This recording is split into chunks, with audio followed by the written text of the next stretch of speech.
We're traveling 1,300 miles in 3 days on a mini overlanding adventure. Along the way, we'll be exploring entirely new places. Guys, I really can't even explain how big this thing is. It's so beautiful out here. And embracing life on the road. Here's to really living. Cheers. Cheers. While also experiencing some of the harsher realities of overlanding. Well, we spent the whole day driving, but we made it to Tennessee. And being a little underprepared for this trip. I honestly didn't bring enough layers. I had this sweater right here I'm gonna put on and then a puffer, but I was expecting like 40 to 60 degree temperatures, not 25. So this is the place we're staying at, and there's so much snow already. I really thought it was not gonna snow at all, but, well, I thought it might snow like a little bit or something, but not while we were here. Not while we were here, probably more like while we were on the road a little later in the day and stuff, but just gotta deal with it as it comes. We're gonna get out of here. We gotta find a different place to cook or something. This is not gonna work. It's like a blizzard out here. We should have checked the weather more closely before we started our trip. But this is the reality of travel. Weather and circumstances change rapidly, and we have to adapt to these situations and continue onward. Gotta take down the P tent. This is Ohio in February, I guess. I should probably put my raincoat on before my puffer gets soaked. But we're all packed up. We're getting out of here. The first leg of our journey took us 6 hours west from our home in Maryland to southern Ohio. And from here on out, we're headed southbound. Ready for some breakfast? I am starving, so yes.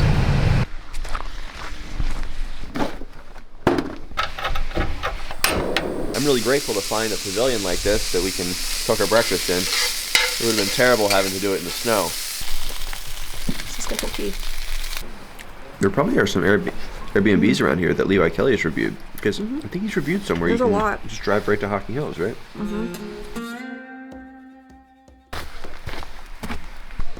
This is a paved trail. It's not the hike I was expecting us to be doing, but it's cold and it's snowing, so I don't think I'm gonna complain. Yeah. This is nuts. This cave is crazy. It's huge. I hear running water. Massive. This is crazy. Guys, I really can't even explain how big this thing is. I mean, that must be like 200 feet. Over the years, I've amassed an ever-growing list of places I want to visit, including Hocking Hills. It's a wonderful feeling when something exceeds your expectations, and the cave did just that. It fills me with hopeful anticipation for the many beautiful places we'll experience in the future. Coming here in the snow, I think, is honestly one of the best things we could have done. We didn't expect it to snow, but I'm really glad it did because it just makes this place so surreal and beautiful with the cave in the background, and then you turn around and there's instantly snow, and it's just really, really beautiful watching the snow come down as we're walking through the cave with the waterfall flowing. It's awesome. Coming to a place like this is very rejuvenating after a long week of 9 to 5 and just being tired and then going home and doing chores, and really, really enjoying it out here. This has been epic. It has been epic. Everything we hoped it would be. Finding new, awe-inspiring places is one of the things that makes travel so addictive. Cheers. Cheers. And we are off to continue heading south down to our camp spot. I feel like this distance to, between campsites is perfect because we only have about an hour and a half to get there, and in the past we've done some of these road trips where we put the camp spots like 6 hours apart, and that feels too long. Yeah, and this feels just right though. Driving for hours on end can be really exhausting, but at the same time, it's also somehow exhilarating. I think it's because I know I'm making lasting memories, and the roads often lead to somewhere beautiful. So we made it to the hip camp place, and we're trying to figure out exactly where we can camp, but it's a horse farm, and all the horses are staring at us. Horse farm. A horse farm. They all started staring at us when we drove up the driveway, but there's one in particular that's giving us a lot of attention right now. Those horses over there are also staring at us. I hope they just want pets and not to eat us. We have found our campsite for the night. It's up here on this hill, right near a cliff actually. Well, not right near a cliff, but it's near a cliff.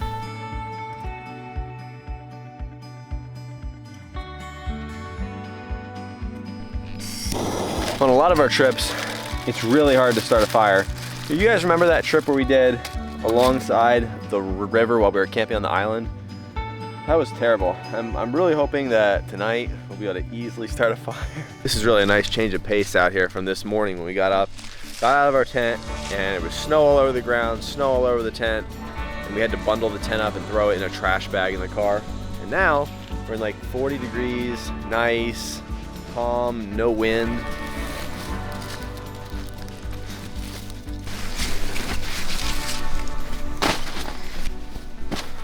We have pretty bad luck with our air mattresses. We've gotten maybe 4, I think, in the past year, and 3 of the 4 of them have gotten holes in them. Basically, they just suck. So Sean picked up a new air mattress this week from Big Agnes, and then we're also using one of our old air mattresses that hasn't deflated yet. Count your luck on that. But we have an extra one that's brand new if we do end up getting a hole in this air mattress. Camp life and travel are second nature to us. We often get the question, so where are you going this weekend? And I think that's very telling of who we are, and we honestly wouldn't want it any other way. The deepest parts of me yearn for adventure and the outdoors. It's something I wish we could be doing all the time. But for now, we're doing what we can with the time that's given to us to explore and discover and live an adventurous life.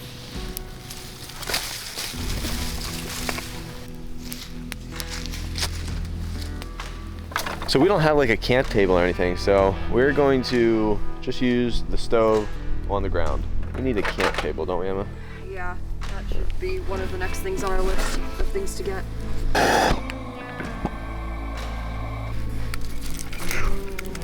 This recipe that we're making is called hot honey style pizza, and I've never heard of this kind of pizza before, but if any of you all have heard about it, let me know.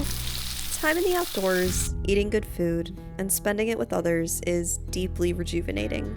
We're able to disconnect from the busyness and constant demands of corporate life and live simply yet more fully. Cannot wait to eat it.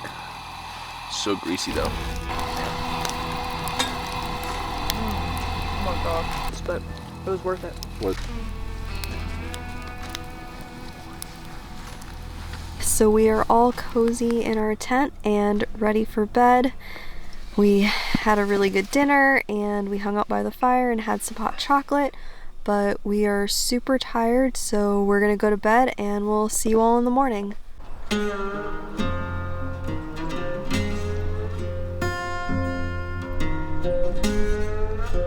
We were looking for Sean's phone and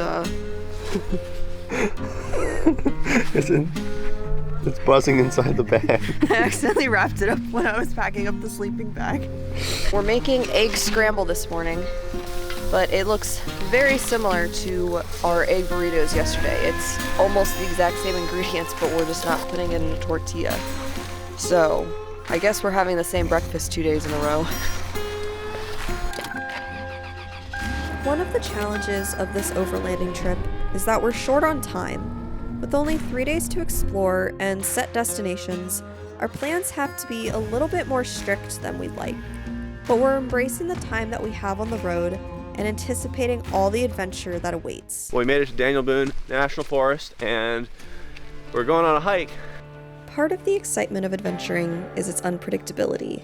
Like, not realizing that this hike required scaling this very steep rock face, only relying on an old rope tied to a tree. I'll admit it was a bit sketchy, but the payoff was worth it. Sometimes predictability can be boring and even contrary to adventure. But facing unpredictable challenges on trips like these and embracing the unexpected only adds to the spirit of adventure.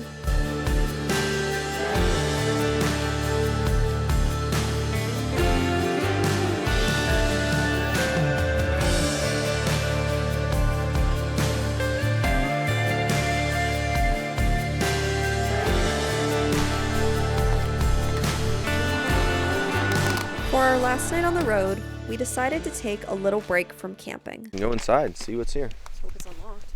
Hope it's unlocked. Oh, it is. This is so cute. Wow, this is awesome. This place is adorable. This is so sweet. Oh, I love it. Your hair is crazy right now. Is it? I still got it. My hair is crazy. I've had the hat on all day. What shall I do? Well, we spent the whole day driving, but we made it to Tennessee, and we're at this little A-frame, and it's really pretty. I can't see much outside because it's dark, and we ended up driving in the dark again, but I'm really looking forward to seeing it this morning, and it's just going to be good to sleep in a bed, an actual bed, rather than the air mattresses. So I guess we will get this place heated, and then we will start cooking, right? Fajitas for dinner. This thing fired up.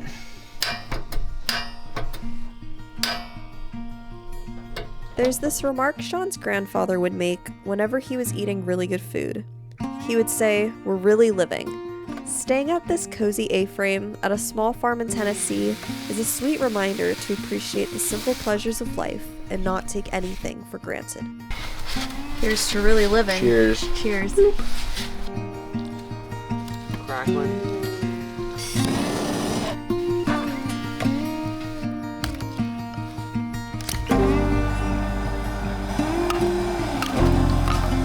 Well, it was raining a little bit, but it stopped, and now I'm just warming it by the fire.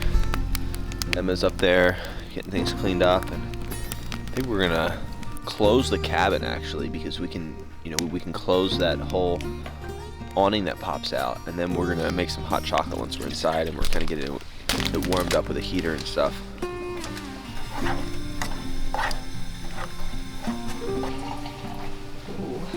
Bar chocolate melted in the milk. After a long day on the road and camping a few nights in a row, staying in a place where you just, I don't know, you don't have to set anything up and you can just relax. It's peaceful. Good morning. Good morning.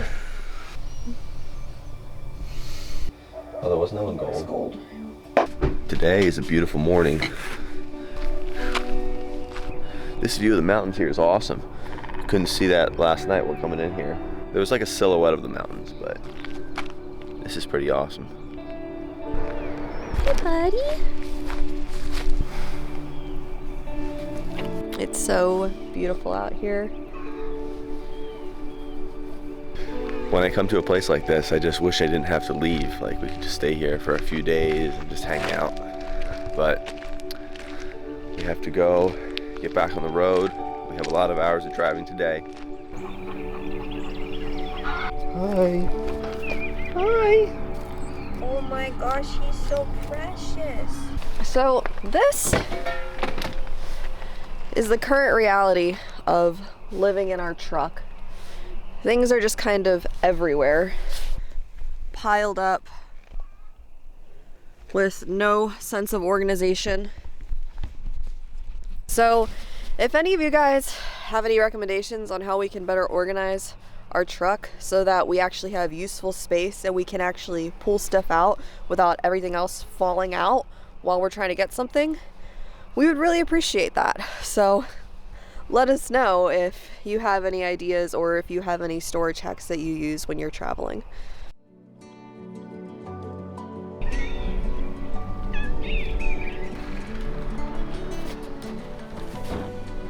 Waking up in a new place and experiencing mornings like these are why we love travel and adventure. This world is so big, and I know I'll never be able to explore all of it, but experiencing just some of it is infinitely better than experiencing none of it at all.